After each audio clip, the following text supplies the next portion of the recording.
here today is letting people know we object to the Board of Trustees of the Woodstock Library spending $4 million to get a $1.6 million building. Why are they doing that? I asked them for 5 months in every board meeting. They never answered me. They don't have anything but corruption. And what's with the hazmat suits?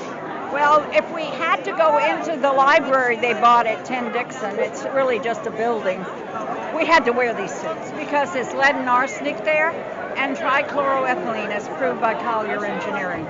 So just in case we have to go in there to get some books, we're ready. We got our hazmat suits, right? I can't believe that the library board and the town is like allowing this to actually be a possibility. I mean, this land, that building has been known to be a hazard site. It's a brown fund. 40 years. 40 years. 40 years it was bottle optics. Yeah. 40 years. They were throwing trichloroethylene on the ground many times a day. Many times a day. And I can't stand the idea of trying to go there with my grandkids, which is one of the things you do at the library. You go with your kids.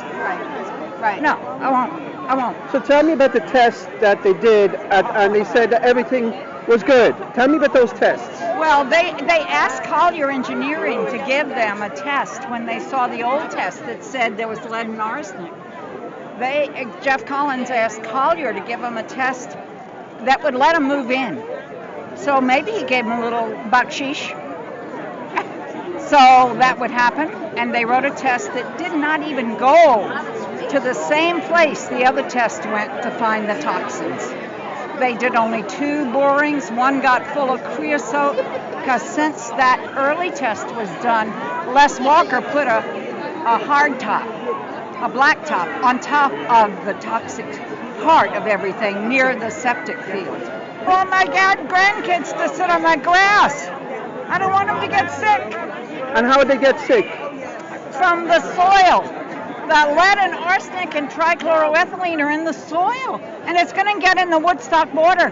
We're going to have a Superfund site, and everybody here in this town is going to get tankers outside that hold water, because they won't be able to use the water from that well. Mm-hmm. No, this is serious. You know what they did to skirt the industrial zoning? They rewrote the zoning law so that libraries can be put into the industrial zone. Got a new zoning law as a result of the corruption. What is going to happen to the old library? We don't know. We don't know because when they got $4 million to buy a building that was worth 1.6, there's a lot of extra money there.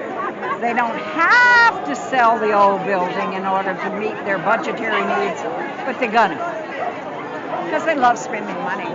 What would you like to see happen, Hera? I'd like for them to have to sell 10 Dixon. Nobody's gonna pay much for it because it's toxic. It's a brown site.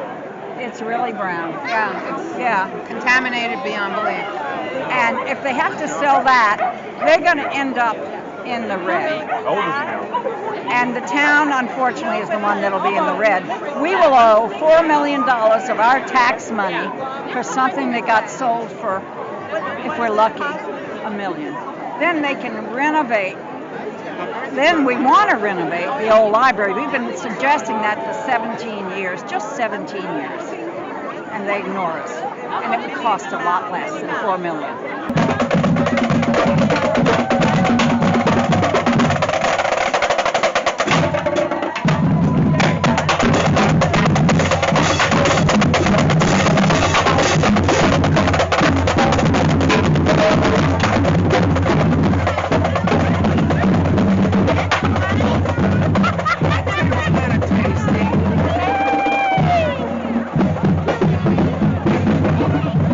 Hey, Eric.